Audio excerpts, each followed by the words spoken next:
A Fulani man attacked Nnamdi Kanu for telling the truth in court and exposing the Nigeria government. Meanwhile, the Nigerian public and media focused on Nnamdi Kanu tapping his lawyer instead of the critical issues discussed in court. The Nigerian justice system is compromised, as seen in the handling of Nnamdi Kanu's case, raising concerns about judicial independence. The government is allegedly playing politics with Nnamdi Kanu's freedom, as his release could disrupt political agendas. The Fulani-dominated government is accused of preventing any form of restructuring, seeing it as a threat to their dominance. There are allegations of internal betrayal, including from family members and political figures, which have affected Nnamdi Kanu's trust in his legal team. His courtroom outburst is framed as a reaction to systemic injustice, not mere arrogance as critics suggest. However, some critics have criticized Igbo politicians for not supporting Nnamdi Kanu's release, implying they prioritize personal gain over the Biafran cause.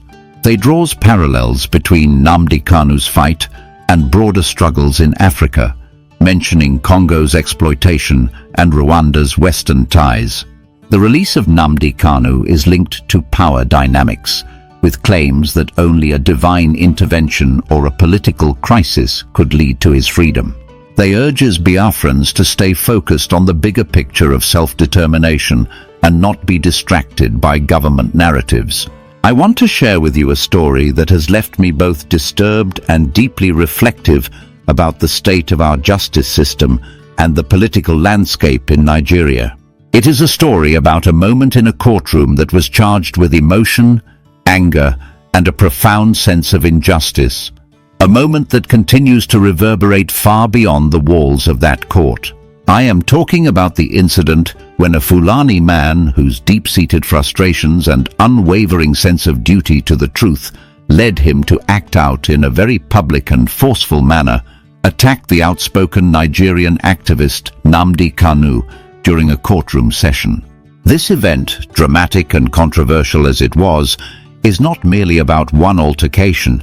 It is a window into a much larger struggle for justice, self-determination, and the unyielding fight against a system that many believe has lost its way.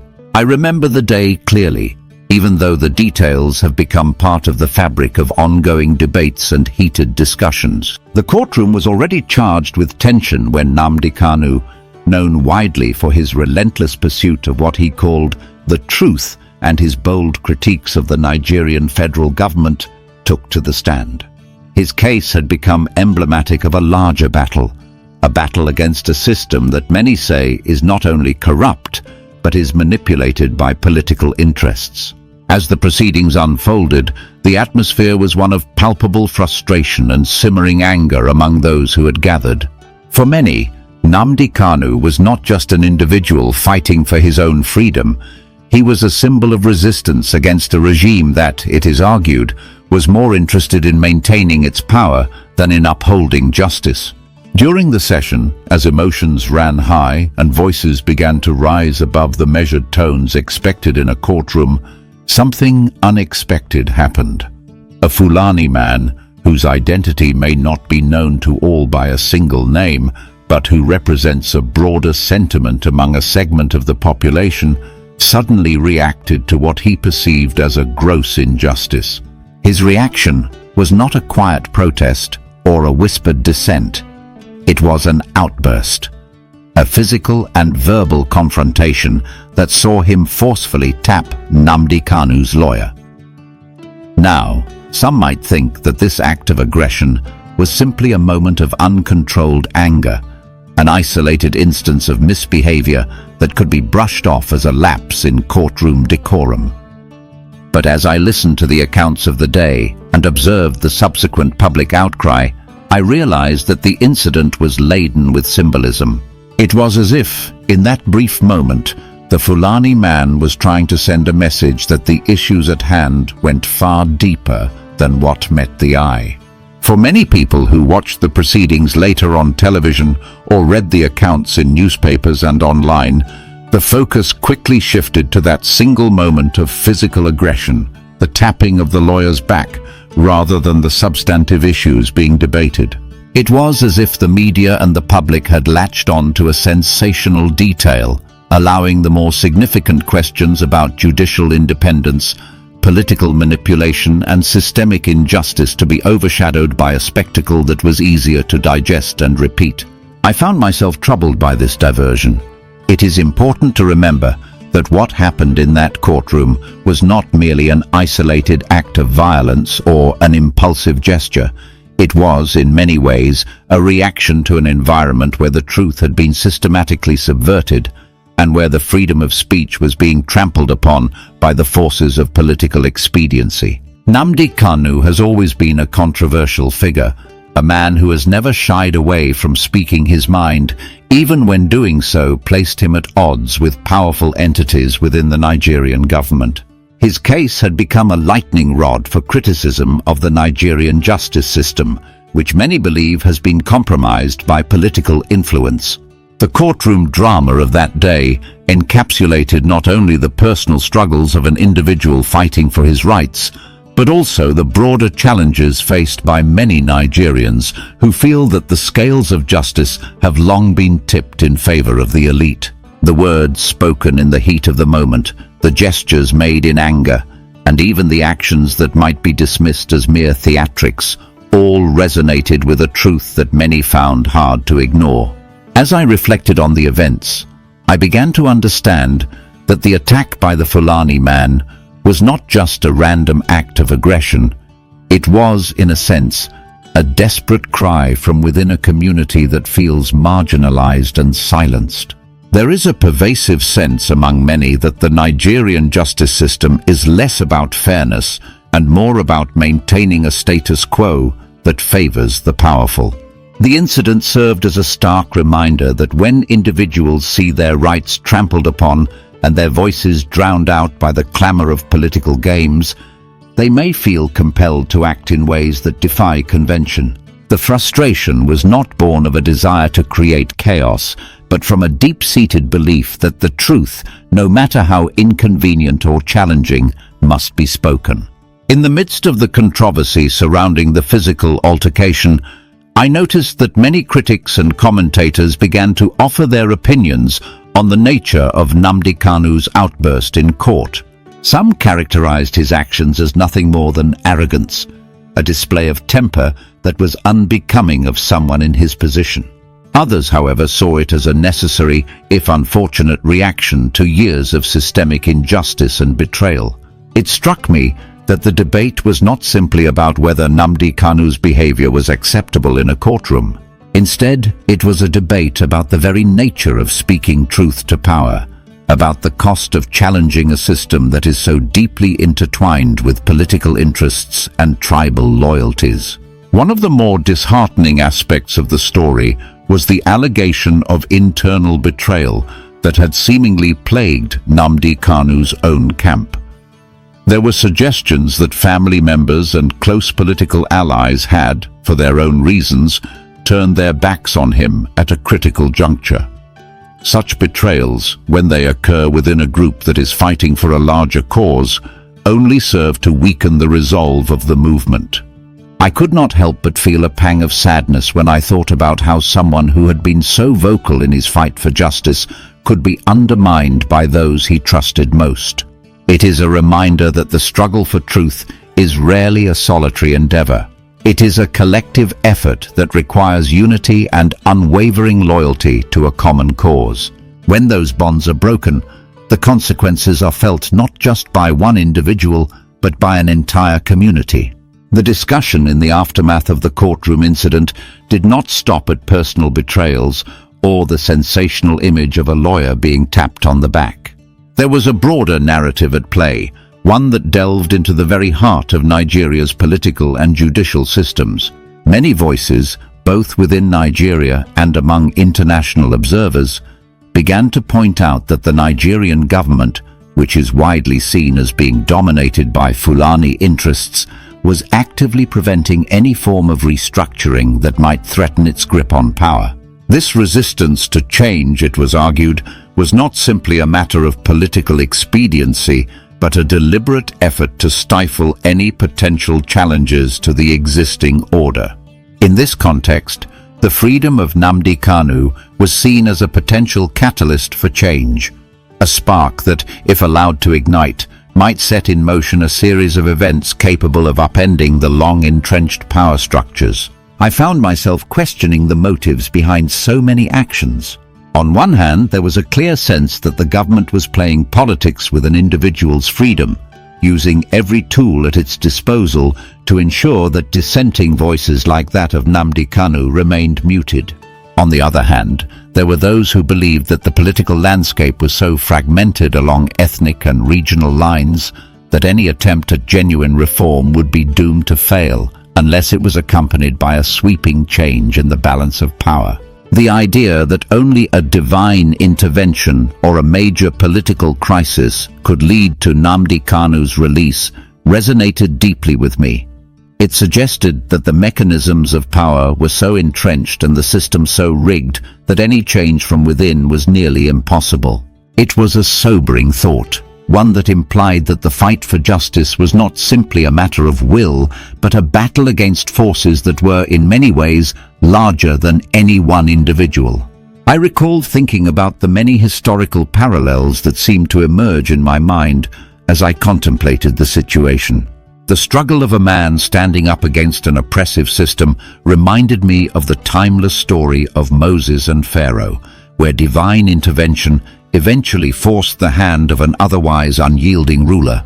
In the Nigerian context, many have come to believe that Nnamdi Kanu's release would require nothing short of a miracle, a situation so extraordinary that it would force those in power to reckon with the accumulated weight of injustice. It is a narrative that has echoed through the ages, that when the forces of oppression become too overwhelming, only a dramatic reversal of fortune, a moment of profound change, can restore balance.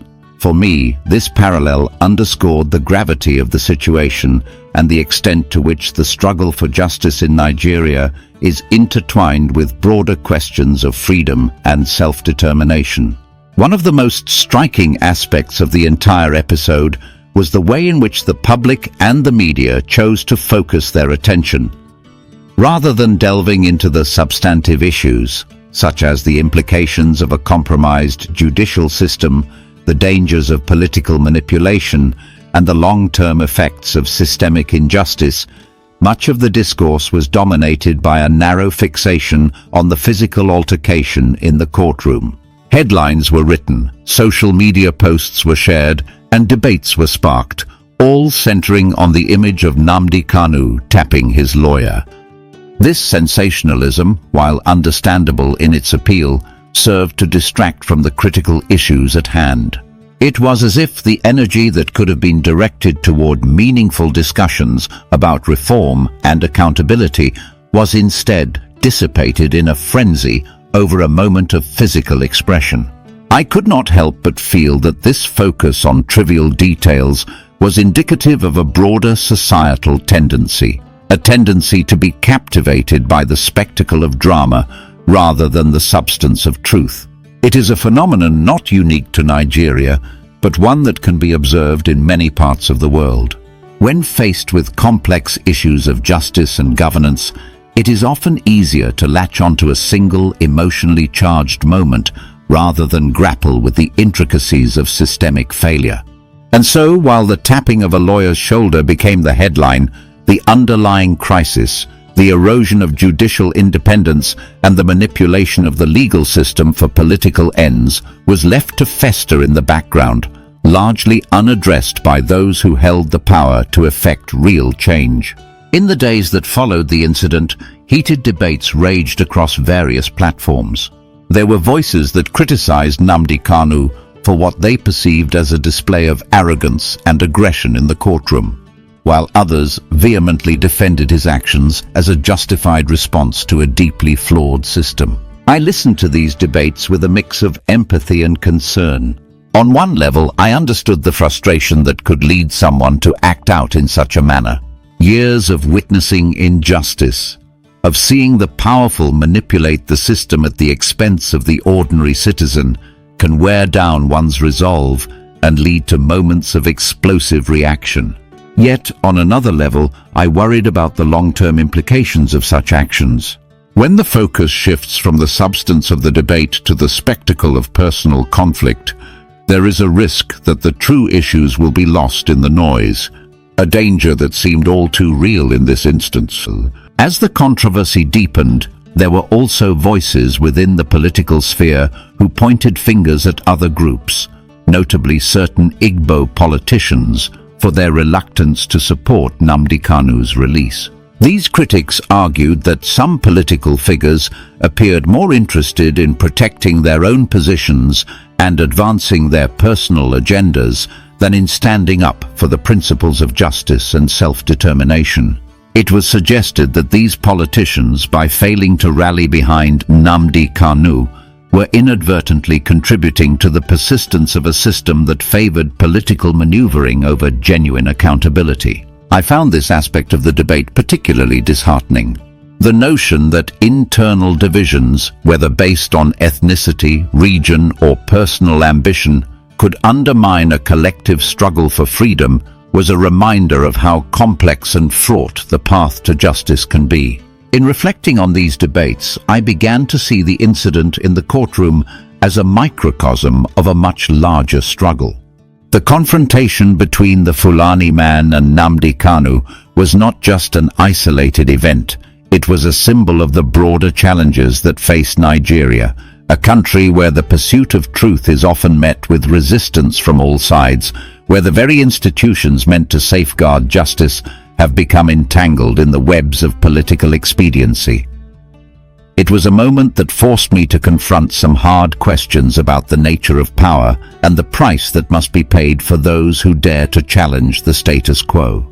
There was also a palpable sense of betrayal that seemed to hang over the proceedings like a dark cloud. Nnamdi Kanu, who had long positioned himself as a champion of the oppressed, found himself facing not only the wrath of a system that he had criticized so relentlessly, but also the sting of betrayal from within his own ranks. Fellow Nigerians, behold Nnamdi Kanu versus the federal government. It is very, very unfortunate that of all the things that transpired in court between Nnamdi Kanu and the federal government, Nigerians were interested in how Nnamdi Kanu assaulted, hit his lawyer in the court. They said he hit the lawyer. Of all the things, the issues, the critical issues that were raised in court, Nigerians were only interested in that part when he patted his lawyer at the back. Some say he hit, he slapped, he assaulted. Of everything that transpired in court. That is why politicians don't rate Nigerians. That is why politicians take you for granted, because you don't focus on the very, very important things. You focus on trivial issues. I call that trivial issues. The judiciary is on trial in Nigeria. The justice system is on trial in Nigeria. It's very unfortunate that Nigerians at this point in time cannot see, because if it happens to Nnamdi Kanu today, it will eventually happen to you tomorrow. But we Biafrans, we are focused. We are very much focused. Now, the Fulanis have reacted to what happened in court yesterday. I'm very, very concerned about what the Fulanis are going to say about Nnamdi Kanu, because I know of a show that Tinubu will not release Nnamdi Kanu because he understands the place of the Fulani in holding down Nnamdi Kanu. But he's going to play politics with Nnamdi Kanu, because if Fulani do anyhow, if Fulani look for his trouble, he will not have the reason, the excuse to release Nnamdi Kanu, because the Fulani never ever want to see Nnamdi Kanu released. Never. If Tinubu complete his 8 years, Tinubu is not going to release Nnamdi Kanu. I've said it, and whatever that is going to release Nnamdi Kanu is not in Tinubu. It is a divine orchestration of God. Look at how Trump came in and different things were exposed. They were warning Tinubu, avoid Trump. Avoid Trump. So it is by God's own might that Nnamdi Kanu will be released. You'll be surprised that even a Fulani might be the one to release Nnamdi Kanu. But that's aside. Look at what this Fulani man is saying. He worked under Buhari. He says Nnamdi Kanu's arrogance is on full display here. It seems he has no respect for others, especially his subordinates. Tapping a grown man aggressively like that and yelling at him, who does he think he is that no one should talk while he is talking? Kanu should know that respect is earned, not forged.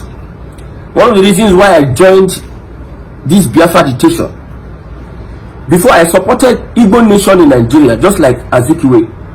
But one of the reasons why I joined this agitation is because of Nnamdi Kanu. So he earned respect.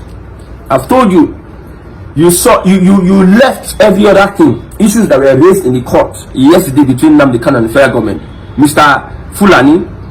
You left it and you are focused on that thing you call arrogance. See, everybody have their personal issues. I have said it. If it comes to politics, you don't use emotions to judge anything. If you are using emotions, you are going to get it wrong. Very, very wrong. Very wrong. We know the stand of the Fulani. No Fulani has ever come out to say release Nnamdi Kanu. No Fulani has ever come to say. Anyone that does that under political influence, is being corrected. Fulani as a tribe, minority tribe, doesn't want Nigeria to restructure, whether it is by resource control, whether it's by regionalism, whether it's by balkanization. And you know what Nnamdi Kanu represents in Nigeria? And Sunday Igboho, you know what they represent? That is why they left the very, very important thing, whereby the justice system is persecuting Nnamdi Kanu. The justice system in Nigeria is persecuting. And a people that released this man, you keep him in detention, one excuse after the other. Okay, his counsel said we don't want Binta Yaku to decide over this case. You went and summoned him and bring him back. And the guy is telling you that we have said that we don't want you Binta Yaku, recuse yourself out of this case. Let other justices take over this. But you people, you are playing politics with somebody's freedom. This man has been incarcerated. You kidnapped him. Whether you kidnapped him, or whether you seized him, or whether you arrested him in Kenya, you forcefully took him from Kenya, brought him to Nigeria.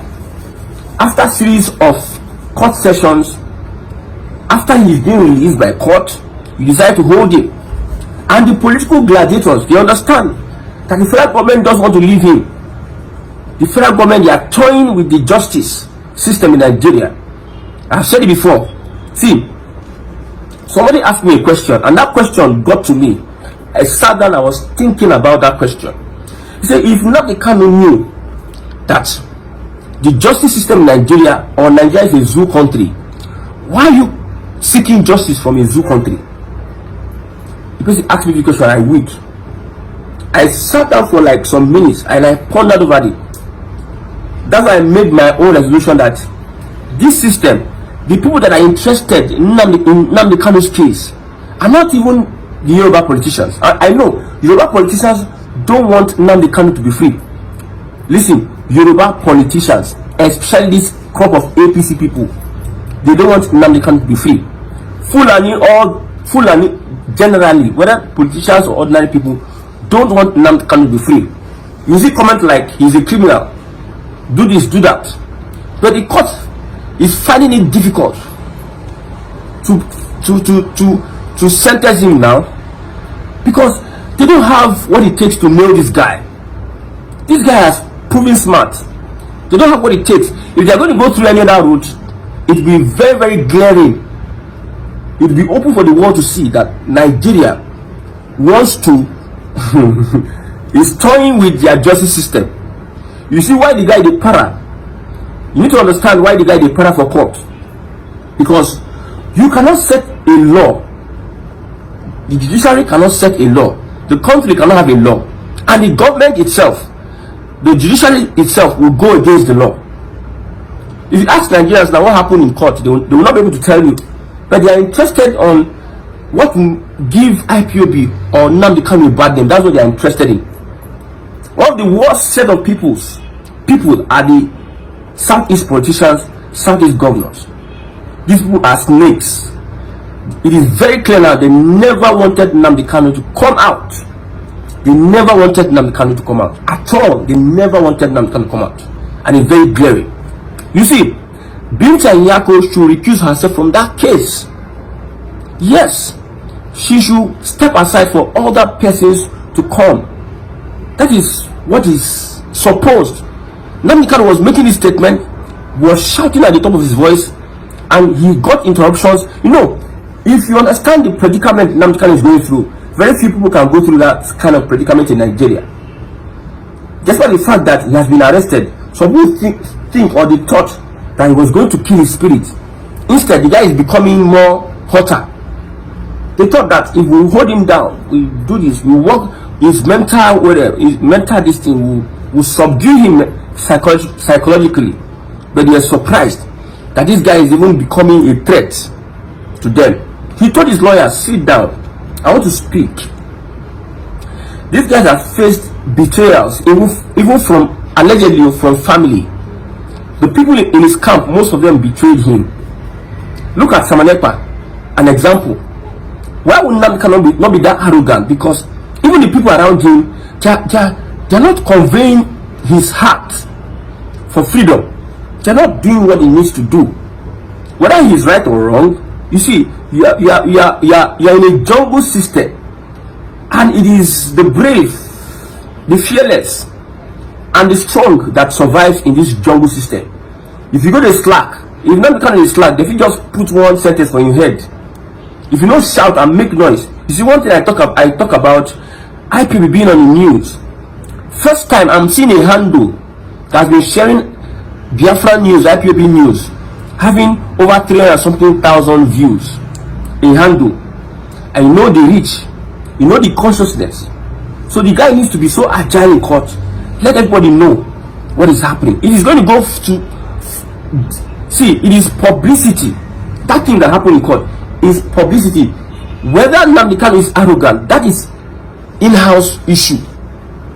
You understand? Whether Nnamdi Kanu is arrogant or he is so this and that, a Fulani, a bloody Fulani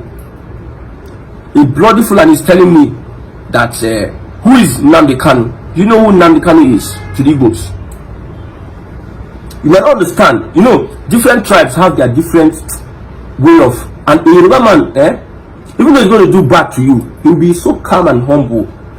A Yoruba man, he wants to kill you, he will still say Kabiyesi. He's not so arrogant, he's not so gragra, he doesn't do gragra. That's the Yoruba for you. You need to understand people and their different tribes. An Igbo man stand by you, my brother. I mean, Igbo man does not pretend. You see, Nigerians wants to their own standard. They want it to become your own standard. The way they expect you to their own. You people have been having your standard of governance, your standard of leadership, how a leader is supposed to behave, how he's not supposed to behave. You have been having that standard for a very, very long time. Where has it taken Nigeria to? I'm not defending Nnamdi Kanu's outburst in the court. What I'm defending is that let's focus on the very, very important issues. All those ones that are trivial issues, we'll take care of it in the days or years to come. This guy, God is using this guy, is a voice standing, speaking up for the freedom of Africa. You see, your country, you will play politics. This one, after 8 years, now north. After north, now south. After north, now south. This is the kind of things you are going to do, and there will be no significant progress. Look at Congo. Congo should be the richest country in Africa and in the world. But because of the leaders have become puppets for some people in Europe, some people in Obodo Ibo, the system has been flawed with all their resources. Ordinary Rwanda, a smaller country is riding on Congo. Ordinary Rwanda.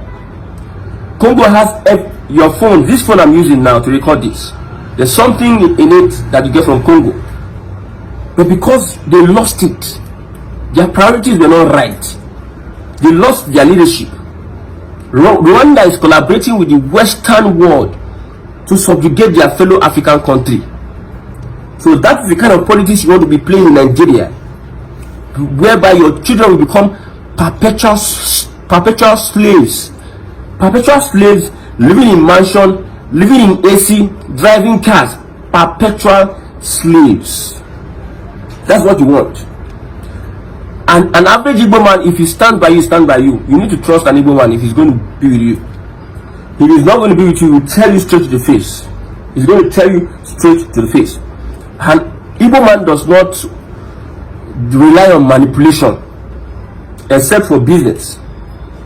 But normally, he does not rely on for his relationship with you on a personal basis. He cannot pretend to you. Just know that of an Igbo man. That shout he's shouting for that lawyer, you might see it as intimidating. But amongst these Igbo people, they see that this guy is venting his anger. Like he's frustrated. The guy, these people are, this injustice must stop. Please let me speak. This injustice must stop. You have a law and you refuse to go by your law, and you're trying to bring me here to waste my time, blah blah blah. After staying in incarceration, Jesus custody, the man still, his spirits are high, and he's making that statement. The lawyer came out that lawyer that was tapped on the back came out and said, Nnamdi Kanu told us not to represent him again because he wants to speak for himself, because he has been betrayed by a family. I have said before, DOS, we are asking DOS question. When Nnamdi Kanu was kidnapped, seized, or abducted from Kenya, within the days that he was incommunicado, the DOS, people that were with him, could not tell Biafrans the whereabouts of Nnamdi Kanu. They could not give Biafrans the update of Nnamdi Kanu. It was the federal government under Malami, they were speaking Hausa, that we have caught Nnamdi Kanu. You know what they were speaking? Hausa. It has a meaning. We the Fulani have caught Nnamdi Kanu. Although Hausa is not Fulani language, but I've told you that Hausa Fulani is like their soulmates, their lovers. So, yes, many, this guy has been betrayed. So you expect him to want it. He will sit down and the lawyers, this one will do this one, this one will do that one. The normal Nigerian system. He doesn't want to work with the Nigerian system, because the Nigerian system will not give him justice. I blame those people that betrayed Nnamdi Kanu. I blame them. So it is not a Nigerian thing to speak truth to power. It is not a Nigerian thing. When you speak truth to power, you become arrogant. It is not a Nigerian thing to speak truth to power. When you speak truth to power, you become arrogant. So whatever that transpired in court, Nigerians will see it as arrogant. They forget that it is the same justice system that they will pass through one day. Look at how Shore came to court in solidarity visit or support for Nnamdi Kanu. I might not trust Shore, but I believe in Shore more than P2B on issues concerning Biafra. Shore has been up and doing, whether it's a political, tactical, whether he's playing politics, so Shore has been consistent in asking for Nnamdi Kanu's release. And when you saw that video where Shore did that the DSS wanted to collect his phone and blah blah, he has altercation with the DSS.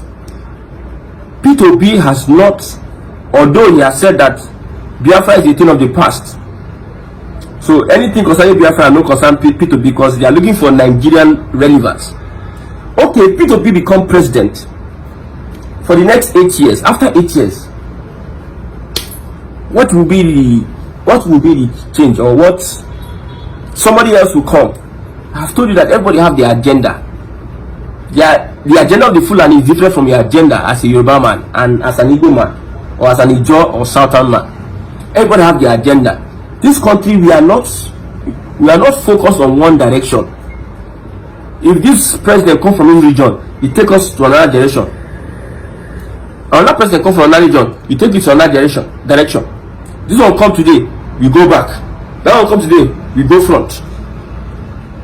Why not support or fight for Biafra, where you know that it is just one thing, the liberation? If Biafra start existing now, you see so many replica of liberations amongst the continent.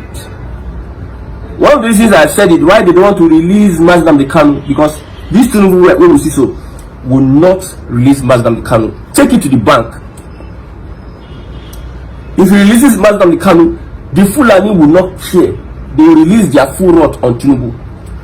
If he ever releases Nnamdi Kanu, that's when you see that Buhari will turn against Tinubu. Buhari, you see so. If he ever releases Nnamdi Kanu, he will turn against Tinubu.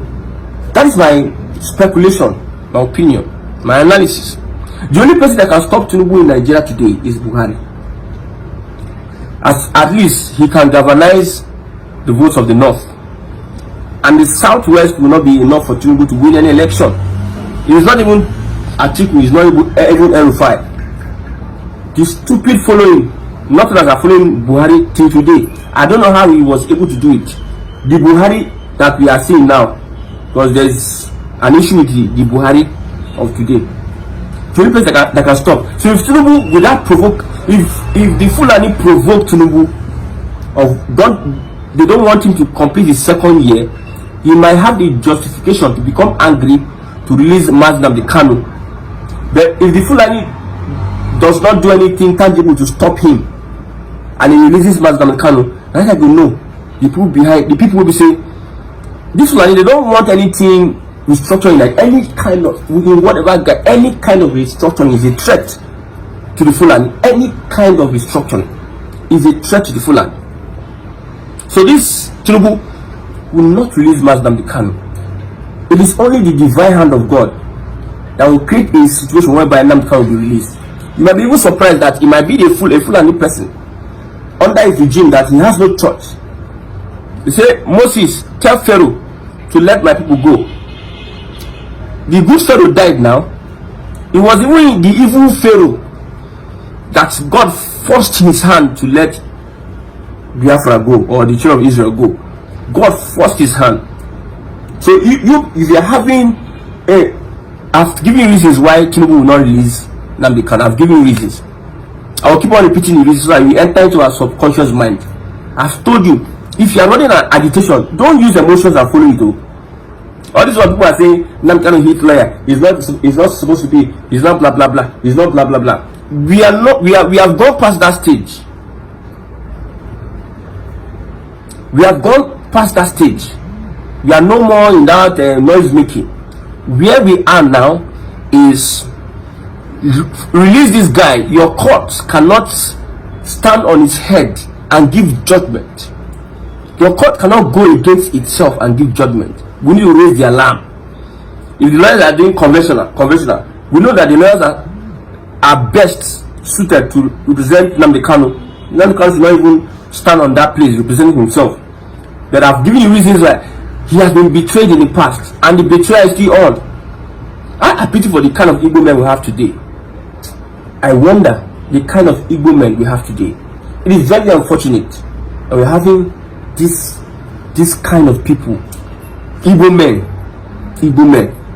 I used to read of Igbo men those days, and I come and I see Igbo men all around me, because I'm Igbo men, Igbo leaders, and I see the way they behave and they do their things. I said, wow. Nnamdi Kanu made a statement. If not, I'm divinely instructed to fight for Biafra. Igbo men are one of the worst people. Let me. They are strong-headed people. Strong-headed. Focus on the goal. The goal is the courts in Nigeria cannot victimize Nnamdi Kanu according to their rules. Don't bend the rules. That's the goal. If you want to release Nnamdi Kanu, release him because he has been released. Nnamdi Kanu told them, don't beg for me. Don't go and beg for my release. I'm a free man. I'm not guilty of any crime. Anybody who has his mouth to say is guilty. But I've made my explanation about Nnamdi Kanu a very long time. I don't think I need to repeat myself again. Let me just do 1 minute. If the day you start fighting for your freedom, that's the day they will tag you a terrorist. This is the end of our news update. Please click the icon on the top right corner of your screen to watch my next video. You will enjoy it. I will see you again in my next update. Enjoy the rest of your day. Goodbye for now.